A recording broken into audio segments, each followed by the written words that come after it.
Salut tout le monde, vraiment très content de vous retrouver. Aujourd'hui nous sommes fin août et il fait extrêmement chaud, moi j'en peux plus. C'est pour ça qu'hier j'ai eu vraiment beaucoup de mal à me motiver finalement à me lancer sur l'enregistrement d'une émission. Aujourd'hui je le fais, j'ai le petit ventilateur derrière. Je suis plutôt dans le sud de la France, là où effectivement les chaleurs en ce moment sont assez insoutenables. Donc le Bitcoin aujourd'hui vaut 26 000 dollars. Donc le Bitcoin est sur les 26 000 dollars. On va consacrer la première partie d'émission justement à ce Bitcoin. Regarder son graphique en weekly, en daily en 4 heures. Voir quel trade on pourrait effectivement faire, dans le sens où vous voyez, finalement, il n'y a pas eu de mouvement pendant quelques semaines, quelques mois. On avait un trade qui était ouvert, qui s'était clôturé vers les 30 600, 31 000 dollars, donc on a fait de beaux profits, je vous montrerai ça. Et ensuite, maintenant qu'on a cette chute qui s'est produite, on va pouvoir envisager de nouveau de positionner des ordres sur les contrats dérivés, hein, sur BitGet. Je vais vous montrer ça pour ceux qui ne connaissent pas, vous allez comprendre comment ça fonctionne. C'est pas si compliqué que ça. On continuera avec l'Ether qui est un graphique assez moche, hein. On vient enfoncer le précédent bottom, mais par rapport au Bitcoin, effectivement, on est sur un support intéressant, donc on va discuter de ça. Le Binance Coin qui chute énormément, qui effectivement est pourquoi pas en train de nous dessiner dans le futur, hein. On va voir comment ça se passe avant dimanche, si on n'a pas une clôture hebdomadaire qui pourrait se faire finalement en dessous finalement de cette clôture-là, vous voyez, qui représente le mois de juin 2022, hein. Ça serait entre guillemets assez dramatique pour le Binance Coin. Et on finira cette émission avec l'écosystème Base qui a été construit grâce aux outils qu'offre Optimism, qui est finalement un layer 2 de la blockchain d'Ether, hein. Comme tous les autres layer 2, il n'a pas finalement d'autres avantages, donc c'est pas quelque chose d'exceptionnel.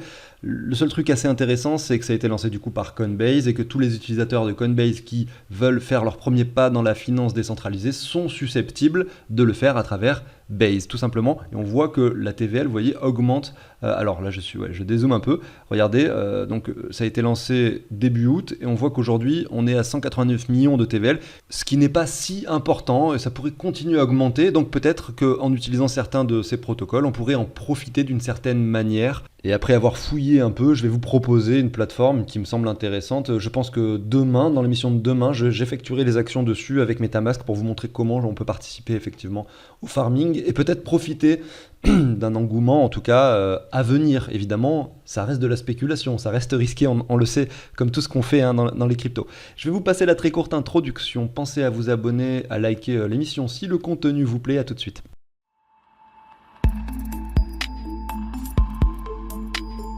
Avant de débuter, comme d'habitude, je vous montre rapidement l'outil que je vous partage, hein, sur cette chaîne. C'est un outil qui permet en fait de récupérer tout simplement le prix des crypto-monnaies en temps réel. Donc vous allez ajouter toutes vos cryptos finalement, toutes vos plateformes, vous allez dire les quantités que vous possédez de chacune d'entre elles. Et vu qu'il y a les prix des cryptos qui sont actualisés chaque heure et récupérés donc en temps réel, vous savez combien vous gagnez, perdez, vous connaissez votre ROI, vous savez où vous en êtes, vous connaissez votre répartition stablecoin crypto, bitcoin, altcoin, etc., etc. Ça peut vous aider en fait, hein, simplement dans les décisions que vous avez à prendre au quotidien. C'est ce que finalement ce que j'utilise moi au quotidien. Dès que avant de faire une transaction crypto, par exemple, si je me dis, voilà, je veux changer du Bitcoin contre de l'Ether, je regarde d'abord combien j'ai de Bitcoin, combien j'ai d'Ether, et si vraiment c'est pertinent de le faire, hein. Et des fois, on a 10 plateformes différentes, on a de l'Ether sur 5 ou 6 plateformes, donc forcément, c'est compliqué de savoir où on en est. Voilà, ça permet de récapituler un peu tout ça. C'est vraiment utile, hein, pour, on va dire, les investisseurs qui ont déjà quand même investi une certaine somme et qui ont déjà pas mal de plateformes, tout simplement. Donc pour en savoir plus, vous cliquez sur le lien en haut à droite, je vous le mets, vous allez tomber sur une vidéo que j'ai faite qui dure environ 10 minutes. J'explique vraiment beaucoup plus en détail que maintenant, hein, qu'aujourd'hui, le tableau en question. Puis vous avez un autre lien qui vous amène sur le site de CryptOrganize et pour 3,50 € par mois, vous avez simplement cet outil avec la récupération des prix automatiques. En fait, le tableur vous est offert, ce que vous payez, c'est le fait d'avoir l'actualisation des prix toutes les heures, hein, donc des cryptos. Vous avez le choix entre un abonnement mensuel, trimestriel, annuel, et évidemment, si vous prenez un abonnement annuel, vous avez une grosse réduction, hein, sur le tarif, tout simplement. Voilà. Donc n'hésitez pas à jeter un œil à tout ça. Moi, je continue directement avec le Bitcoin. Allez, on est parti avec le graphique hebdomadaire. Ah oui, je suis en train de penser, je voulais juste dire effectivement à toutes les personnes qui ont déjà acquis l'outil d'investissement et qui effectivement l'apprécient, l'utilisent au quotidien, ou pas d'ailleurs, mais en fait n'hésitez pas à dire ce que vous pensez de cet outil, justement sur la vidéo que je mets ici dans la description, là, qui va permettre aux autres personnes de se faire un avis dessus. Car beaucoup l'ont fait dans les vidéos quotidiennes, par mail également, je vous remercie énormément pour tout ça, mais si vous pouvez prendre 2 minutes pour le faire, donc du coup dans cette vidéo qui se trouve dans la description, qui est ici, là, tout simplement. Franchement, ça serait vraiment génial et adorable de votre part de faire ça. Donc le Bitcoin, on va le regarder ici tout d'abord en weekly. La première chose que l'on constate sur ce graphique, bon, c'est le graphique weekly habituel qu'on a l'habitude de voir depuis déjà bien longtemps. On est venu chercher un point bas sur le Bitcoin ici en novembre 2022. Depuis, le Bitcoin a doublé sa valeur. Ceci dit, de façon concrètement, qu'est-ce qu'on observe? C'est qu'on n'est même pas venu chercher le premier arrêt. En tout cas, pas pour l'instant. Maintenant, la question qu'on se pose, c'est est-ce qu'ici, on va venir casser ce point de support pour nous dessiner un potentiel W par la suite? Ou bien, est-ce qu'en fait là, on vient juste simplement s'appuyer sur ce point de support des 25 000 afin de rebondir par la suite, dans un premier temps bien sûr vers les 31 000 de nouveau, le haut du range, et pourquoi pas aller chercher le premier arrêt ensuite. C'est la question qu'on se pose. Voilà, si on prend les deux marchés précédents, on observe qu'en 2018, ce qui s'est passé, c'est qu'on a cassé le premier arrêt assez rapidement pour aller chercher les 61,8. Donc pour rappel, les 61,8 là, ça représente en fait les 48 000 $. Et si on reprend encore le marché précédent, donc là on repart en 2015, vous voyez que là c'était tout à fait différent. D'ailleurs ça ressemble beaucoup plus au marché qu'on a actuellement. Eh bien on est venu casser les 23,6 et on s'est arrêté, et c'est ça qui est vraiment assez incroyable. Vous voyez qu'on s'est arrêté pile poil ici entre les 23,6 donc et les 38,2. Donc c'est intéressant de constater que finalement, et en plus en temporalité on est pile poil dans cette zone de prix là par rapport au halving suivant, et donc c'est assez intéressant de constater que là c'est la même chose, on s'arrête de façon très précise donc entre les 23,6 et les 38,2. Bon, c'est pas parce que la pattern se ressemble qu'on va faire la même chose, bien évidemment, mais voilà, je tenais à constater ce que l'on peut finalement comparer ici. Et ce qu'on a pu voir finalement à cette époque, donc en 2015, c'est qu'on est venu casser cette zone, entre guillemets, qui représentait cette résistance. D'ailleurs, regardez, c'est assez intéressant, ça représentait le point bas ici, et finalement on est venu s'appuyer en tant que résistance à cet endroit-là, et on a percé ce niveau de résistance 8 semaines avant le halving. Alors 8 semaines, c'est un peu léger, ça va être dur finalement d'appréhender sur le marché actuel, vu que le halving il est spéculé, on n'est pas exactement sûr du moment où il se produira. Mais si on part sur 8 semaines, ça voudrait dire que ça serait en janvier 2024. Donc peut-être que si on a un scénario similaire, on pourrait avoir un marché qui retourne vers les 31 000, qui stagne un petit peu jusqu'à cette période-là, donc 8 semaines avant le halving, et là bim, on casse ce point haut. Voilà. C'est vraiment dans le cas où on suit la pattern de 2015. Il y a quand même peu de chances pour que ça se produise. Les marchés ne se ressemblent jamais, c'est jamais exactement pareil. Mais voilà, c'était simplement pour vous faire remarquer cela, que à la fois le Bitcoin n'a pas été si baissier que ça ici, parce que par rapport au cycle précédent, il a été quand même beaucoup moins baissier, et à la fois il n'a pas été si haussier non plus à cet endroit-là. Donc on est plutôt dans un cas médian. Donc finalement le scénario catastrophe aujourd'hui, ça serait de revenir en fait vers les 19 ou les 18 000. Pour moi c'est ça le premier scénario catastrophe entre guillemets, en tout cas très bearish qu'on peut imaginer sur le Bitcoin. Et puis le scénario, on va dire assez le plus probable, ça serait qu'on reste en fait dans ce range, dans cette zone, vous voyez, pendant un certain nombre de semaines, en tout cas jusqu'à la fin d'année 2023. Et ce qu'il faut quand même constater également, c'est que regardez, cette ligne que je vous ai tracée blanche ici, qui représente la zone entre les 23,6 et les 38,2, représente cet ancien point bas. Vous voyez, c'est exactement en fait, c'est assez fou à quel point on est sur quelque chose de similaire par rapport à 2013. Vous voyez, pareil, ça représentait le point bas ici, le point qu'on a cassé par le bas et qu'on est venu jongler exactement finalement sur quelque chose de similaire en termes de temporalité. N'hésitez pas à me dire ce que vous pensez de ça dans les commentaires. En parallèle, on va aller zoomer sur ce graphique. Maintenant que dans notre contexte global du graphique, on a cette vision, on va dire long terme, finalement assez bullish sur le Bitcoin, on va privilégier lors de nos trades les longues plutôt que les shorts. C'est pour ça que finalement, lorsqu'on était là, ici à cet endroit-là, je n'ai pas ouvert de short. En revanche, on revient sur un point de support intéressant aujourd'hui, et donc on va pouvoir envisager peut-être un long, c'est-à-dire une position à l'achat sur le Bitcoin. On va pouvoir zoomer du coup sur ce graphique maintenant. On va passer sur du daily. Qu'est-ce que l'on constate ici? Je vais repositionner ma zone de range, qui est d'ailleurs très très joliment positionnée ici. Alors je vais la monter légèrement. Pourquoi? Parce qu'on a ici les mèches qui viennent toucher la ligne de support, les mèches ici qui l'ont touché en tant que résistance au préalable, également en résistance. Là on l'a presque touché en support. Donc c'est une ligne plus que pertinente. Est-ce qu'on va atteindre cette zone? Ça, je n'en ai aucune idée. Malgré tout, la tendance actuelle, en tout cas si on devait zoomer encore, on va peut-être le faire après sur le 4 heures ou le 1 heure, elle est bearish. Elle est bearish, on le voit, hein, là regardez, on s'écrase, on s'aplatit pour enfin breaker par le bas et venir chercher cette zone basse. Donc sur une mèche, finalement, ça reste tout à fait envisageable d'aller déclencher les 25 000, les 25 000 en fait, tout simplement. Les 25 000, pour moi, c'est une zone intéressante.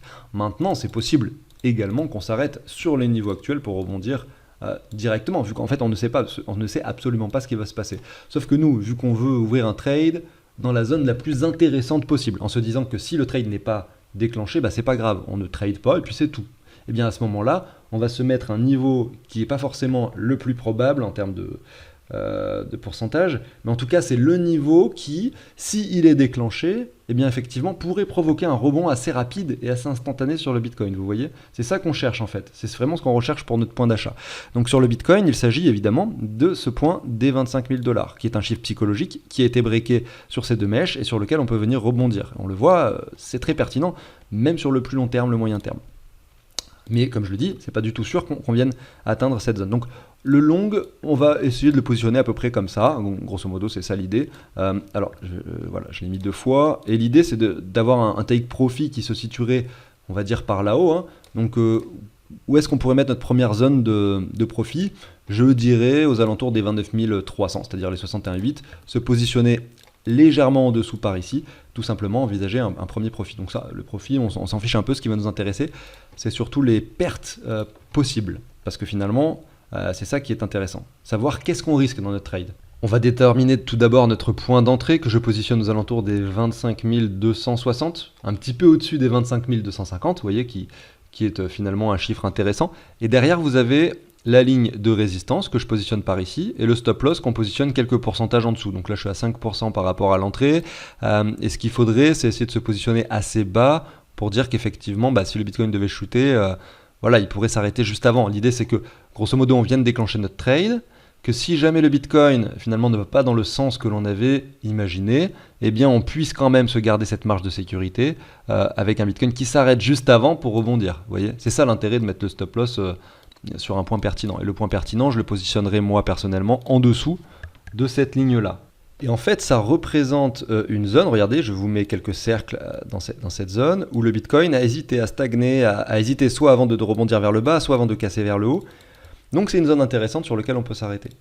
On peut s'arrêter. Maintenant, il y a autre chose que vous pouvez faire ici, c'est positionner votre stop loss très serré, c'est-à-dire juste en dessous de la mèche ici précédente. À ce moment-là, la probabilité pour que votre trade soit perdant est beaucoup plus importante. Malgré tout, votre potentiel de gain est également beaucoup plus important. Vous avez une possibilité de faire un 8, voire presque un 9 pour 1, simplement avec un retour en zone de rechargement de short. Donc là, vous avez un trade magnifique. S'il est réussi, il est juste magnifique en termes de gain, mais ça reste beaucoup plus risqué.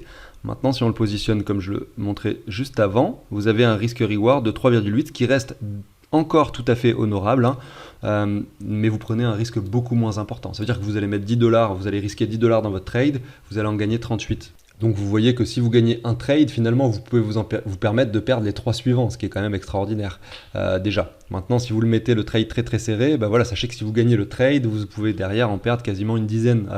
Donc c'est pas tout à fait la même chose. Donc voilà les 4 trades que l'on a fait. On a commencé ça en janvier 2023. On est déjà au milieu de l'année. On n'a fait que 4 trades. Donc il ne faut pas se précipiter. Il faut prendre des trades que si vous pensez que c'est nécessaire. On a commencé avec 100 $. Sur les 4 trades, on en a 2 perdants, 2 gagnants. Et on est à 129 $. Parce que comme je vous le dis, à chaque fois, on a des risques-reward très importants. Ce qui nous permet d'être en gain, même si on gagne que 50% des trades.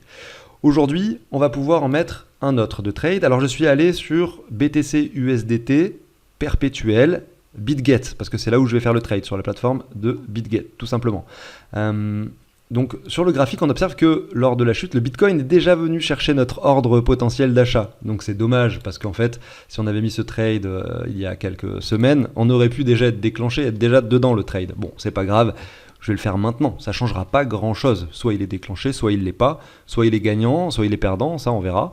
Mais on va se positionner comme ça. Donc on a dit, je vais reprendre un peu les chiffres que nous avons évoqués. Le prix d'entrée. Donc le prix d'entrée, c'est inscrit ici. La vidéo va être un peu longue, je le précise, parce que finalement, je pensais pas parler aussi longtemps concernant le Bitcoin, mais c'est pas grave. Je pense que c'est important de le faire et c'est intéressant comme façon de voir les choses, en tout cas, comme trade, pourquoi pas, à positionner ensemble sur la chaîne. Donc 25 260, c'est notre point d'entrée.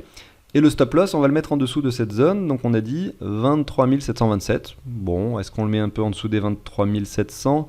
Ouais, on va faire ça. Donc on va mettre 20. Alors c'est le stop loss, 23 697. Voilà, on va prendre ce chiffre-là. Parce qu'on se dit que potentiellement on peut venir chercher les 23 702 par exemple et rebondir. C'est des chiffres psychologiques. Donc c'est pour ça qu'on se positionne aussi par rapport à ça. Le take profit, on imagine. Ça, on le fait pour voir à peu près le risque-reward qu'on a, même si c'est approximatif, c'est intéressant. Donc on va regarder les 61,8. On a un risque-reward de 2,38. C'est presque trop faible, mais c'est pas grave. On va rester comme ça. Je suis pas là pour prendre des risques avec vous. Je suis là pour essayer de faire les choses de façon le plus logique possible. Et là, on voit qu'on est au-dessus de 2 en termes de risque-reward. Donc c'est intéressant. Du coup, je reprends mon petit tableau d'ailleurs que vous pouvez retrouver sur le site de CryptoOrganize. Vous pouvez l'obtenir, je crois, pour 9 € si ça vous intéresse. Mais vous pouvez le recréer vous-même, c'est pas bien compliqué. Donc le prix de départ, 25 260. Le stop loss, on a dit 23 698 ou 17, je sais plus. On s'en fiche, ça va pas changer grand-chose. Et on voit qu'il faut rentrer du coup... alors là, j'ai eu un levier 60, on va pas prendre un levier 60, on va se dire qu'on a un levier 10. Donc, même 10, c'est pas beaucoup. Alors, le risque, c'est 10 $. On va prendre 10 $ de risque, simplement. Voilà. Et on observe qu'il faut rentrer en trade avec 0,0063 Bitcoin. Donc, du coup, je vais sur BitGet, je positionne par conséquent mon prix d'entrée, donc 25 263, je vais mettre un peu plus que 260 pour avoir plus de chances effectivement que ça se déclenche. Le montant, on a dit 0,006. Alors je crois pas qu'on peut mettre d'autres chiffres, on peut mettre que 3 chiffres après la virgule. Donc effectivement, on va rester sur le 6. On va mettre on va mettre un stop loss et un take profit. Le take profit, bon, est-ce qu'on le met? Oui, on va quand même le mettre. On a dit le take profit aux alentours des 28 980. Du coup, on le positionne ici, 28 980, et le stop loss 23 697, tout simplement. Et là, ça va être une ouverture de longue, si le prix atteint les 22 200. On est sur les 26 000 pile poil actuellement. Je fais buy long. Voilà, je confirme. Et on voit que là, il y a un ordre qui était finalement ouvert. Il faut que, effectivement, si on vient chercher le prix des 25 260, cet ordre sera déclenché et on le verra dans les positions. Et on pourra le suivre en temps réel directement sur BitGet. Voilà. Donc j'ai fait ça avec vous. Je pourrais ensuite, finalement, s'il est déclenché, l'entrer ici et voir si ensuite il est perdant ou gagnant. S'il est perdant, on sera toujours en positif sur notre résultat final parce qu'on a fait des bons trades finalement depuis ce début d'année. J'en suis content. Quand j'ai commencé à faire ça sur la chaîne, je me suis dit à tous les coups je vais avoir des résultats complètement nuls et au final, finalement ça sera pas pertinent de faire ça sur la chaîne. Et puis les gens se diront mince, en fait il fait que des trades perdants. D'ailleurs j'avais bien expliqué que c'était pas forcément utile de reproduire mes trades à la perfection parce qu'il y avait quand même de fortes chances pour que je sois en négatif. Il se trouve que ça n'est pas le cas pour l'instant. J'en suis très content et en fait le fait de le faire avec vous sur la chaîne avec de petites sommes me sépare complètement de cet argent lui-même. C'est-à-dire que moi, ces 120 $, je m'en fiche complètement. 120 $, c'est pas beaucoup en fait. C'est pas comme si je le faisais avec 10 000 où là j'aurais effectivement beaucoup de ressenti. Peut-être que je dormirais mal la nuit si je mettais 10 000 € sur un trade. Vous comprenez bien que là, je me sépare complètement des trades, je m'en fiche un petit peu, je les laisse se produire, se faire, et derrière, ça se fait pas, ça gagne, ça perd, ça m'est complètement égal finalement, je m'en fiche complètement. Donc ça me permet finalement de prendre de meilleures décisions dans ce contexte, je pense. Voilà, on va continuer maintenant avec la suite, notamment l'Ether et ensuite le Binance Coin. Et je suis vraiment désolé, mais Base, je vais pas avoir le temps de le faire, j'ai beaucoup trop parlé sur le Bitcoin. Mais on le fera demain en fait, demain demain, je vais faire une vidéo, vraiment, je vais parler de ça directement. On va directement aller sur le protocole, on va faire des choses sur la finance décentralisée ensemble. Ça fera un petit peu office de tutoriel, hein, comme j'ai l'habitude de le faire. Enfin, c'est pas très régulier, mais de façon assez rare, une fois tous les 2 mois ou 3 mois, je le fais, des petits tutoriels sur la finance décentralisée. Je pense que ça va être intéressant de voir ça ensemble demain. Alors, on continue avec l'Ether et le Binance Coin. L'Ether qui est très bearish puisqu'il vient casser son précédent point bas. Le Binance Coin par rapport au Bitcoin également qui est très bearish parce qu'il vient casser son précédent point bas, mais de façon beaucoup plus, importante que l'Ether ici en l'occurrence. Donc c'est vrai que c'est étonnant, on voit l'altcoin dominance qui monte, donc des altcoins qui se comportent mieux que le Bitcoin ces dernières semaines, mais en parallèle des graphiques de l'Ether et du Binance Coin qui chutent beaucoup, alors qu'ils ont une forte importance dans ce graphique de l'altcoin dominance. Effectivement, si on les regarde par rapport au Bitcoin, on voit qu'on est assez neutre sur l'Ether, assez bearish, assez neutre, même bearish depuis ces 2-3 dernières semaines. Donc on peut supposer quand même que voilà, ce sont plutôt les autres altcoins qui font monter cette altcoin dominance. On a eu notamment XRP qui derrière a beaucoup chuté également, qui avait permis le rebond également de cette altcoin dominance vers ce point de, donc que je vous le mette ici, ce point de résistance très important sur lequel on peut rebondir par le bas. Il faudra s'en méfier si on vient le rejoindre. Mais pour en revenir sur l'Ether, du coup, pour ne pas trop m'égarer, on observe qu'effectivement le graphique est assez bearish. On a eu au préalable l'inverse qui s'était produit, c'est-à-dire un Ether extrêmement puissant, plus puissant que le Bitcoin. On était venu casser ce précédent point haut. Ici, on revient actuellement, regardez si on prend un Fibo, donc là je suis vraiment par rapport au dollar, on revient chercher donc les 38,2, le premier arrêt donc. Derrière on a le niveau des 61,8, des 0,786, donc un Ether qui revient entre les 1300 et les 1100 $, c'est tout à fait possible. Malgré tout, attention, il va être très très soumis finalement ou très très dépendant du marché du Bitcoin. Et si on voit que le Bitcoin établit un scénario similaire à 2015 comme on l'a évoqué en début d'émission, il est fort à parier qu'en fait le bottom de l'Ether soit assez proche finalement. D'autant plus que le graphique de l'Ether par rapport au Bitcoin est quand même sur un point de support. Et donc forcément, ici, quand on voit ça, on se dit que voilà, cette ligne que j'ai tracée, cette ligne blanche, ne cède pas. Cette ligne blanche résiste au fur et à mesure du temps. À chaque fois qu'on vient chercher des mèches en dessous, on rebondit au-dessus, on clôture au-dessus en fait.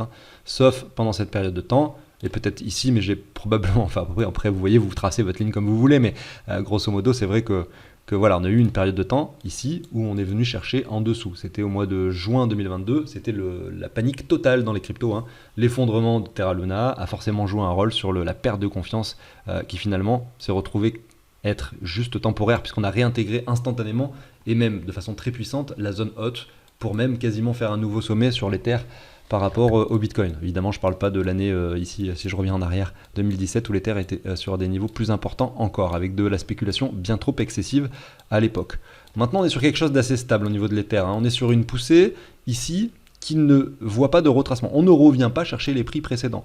L'Ether a eu, et je pense que ça va durer, une réelle prise de valeur. L'adoption de cette blockchain dans le monde de la finance décentralisée, l'utilisation, on va dire, assez massif, assez important de la finance décentralisée et surtout croissant, contrairement à ce que beaucoup de gens, notamment ceux qui n'y connaissent pas grand-chose ou ceux qui ne vont pas regarder eux-mêmes les graphiques, ne le savent pas, mais la quantité de personnes qui utilisent la finance décentralisée est finalement croissant dans le temps. Même s'il y a eu des pics baissiers lors des fortes paniques, finalement, si vous regardez les TVL, alors non pas en Ether, je vais vous mettre Ethereum par exemple tout simplement, on va se baser là-dessus. Vous voyez que le TVL effectivement a beaucoup chuté, mais c'est parce que la valeur de l'Ether a chuté.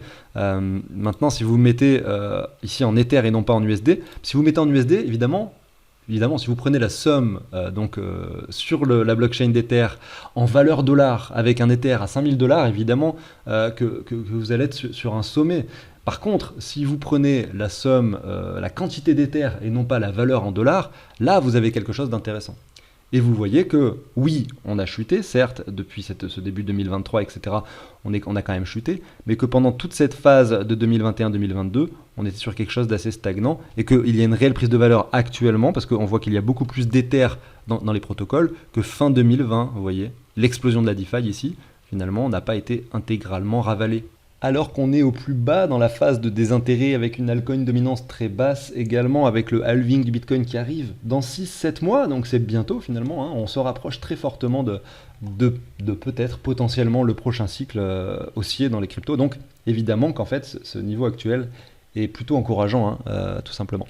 Je continue avec le Binance Coin, qui est extrêmement bas. On revient sur les 200 $ quasiment. C'est possible qu'on le casse même par le bas. Le sommet ici, c'était les 700. Et si on regarde le Binance Coin par rapport au Bitcoin, son sommet, son ATH, c'était en novembre 2022. Et je crois qu'à ce moment-là, il valait dans les 300 et quelques, le Binance Coin. Et en fait, depuis ce moment-là, il ne fait que chuter. Il y a eu ce point de confluence sur lequel, effectivement, sur la chaîne, j'expliquais que c'était intéressant d'investir dans le Binance Coin. Il se trouve que je l'ai fait, d'ailleurs, j'ai rechargé un petit peu. Ça chute finalement un peu plus. On revient, donc on vient chercher finalement cette zone de prix qui est très intéressante. C'est un espace de range ici, hein, finalement. Donc on l'a cassé par le haut, on le réintègre. Donc là, on est plutôt en bas du range. Maintenant, si là, vous avez mis un palier d'achat à cet endroit-là, ça vaut le coup de mettre un second palier d'achat à cet endroit-là. C'est tout à fait logique hein, quand on regarde le graphique. Mais c'est vrai que si on regarde que les actualités, on aurait tendance à penser que c'est préférable de ne pas investir dans le Binance Coin parce que les actualités sur Binance sont très très négatives en ce moment, ils prennent très très cher avec les régulateurs et tout ça. Mais c'est finalement peut-être en fait le moment le plus intéressant pour investir dans le Binance Coin. Ça, on ne le sait pas encore, on le saura que plus tard. Et moi, ce graphique me donne envie également de recharger du Binance Coin contre toute attente, bien sûr. Même si ouais, le graphique par rapport au dollar n'est pas très encourageant, il faudrait voir. Hein. J'espère finalement que cette fin de semaine ne verra pas une clôture en dessous de cette zone-là. Vous voyez qu'on a clôturé ici finalement la fin de la semaine précédente et qu'on débute la semaine suivante dans le rouge. Mais c'est arrivé à plusieurs reprises, hein, 3 semaines d'affilée ici pendant cette phase baissière, et on a réintégré le haut du canal. Donc on peut très bien avant dimanche réintégrer cet espace des 215 $ sur le Binance Coin, et à ce moment-là, on pourra avoir toujours ce point de support qui serait hyper pertinent. Et ça colle en plus assez bien avec le graphique par rapport au Bitcoin. Voilà, donc j'en ai fini pour aujourd'hui. J'espère que cette émission vous a plu. Je ferai finalement la partie base demain. N'hésitez pas à vous abonner, à liker si le contenu vous plaît. Moi, je vous souhaite en parallèle une excellente journée, une excellente soirée en l'occurrence, et je vous dis à demain. Ciao tout le monde.